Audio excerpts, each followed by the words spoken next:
చంద్రబాబు ఆహ్వానం మేరకు అమరావతి శంకుస్థాపనకు ముఖ్యమంత్రి కేసీఆర్ హాజరు కానున్నారు.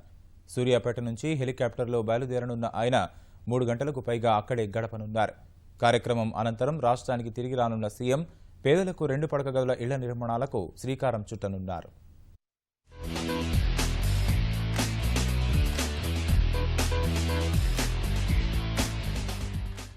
నవ్యాంధ్ర రాజధాని అమరావతి నగర శంకుస్థాపన కార్యక్రమానికి వెళ్తున్న ముఖ్యమంత్రి కేసీఆర్ అక్కడ 3 గంటలకు పైగా గడపనున్నారు. ఉదయం 10 గంటల 15 నిమిషాలకు హెలికాప్టర్లో నల్గొండ జిల్లా సూర్యాపేట నుంచి అమరావతికి బయలుదేరుతారు.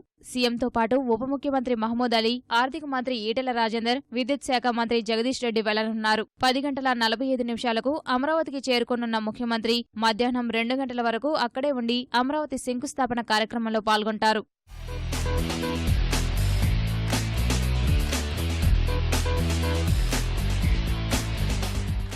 శంకుస్థాపన కార్యక్రమం అనంతరం మధ్యాహ్నం 2:30 గంటలకు కేసీఆర్ తిరిగి సూర్యాపేటకు చేరుకుంటారు. స్థానిక గొల్లబజార్లో 2 పడక గదుల ఇళ్ల నిర్మాణాలకు శంకుస్థాపన చేస్తారు. అనంతరం 4 గంటలకు మెదక్ జిల్లా ఎర్రవెల్లికి చేరుకుంటారు.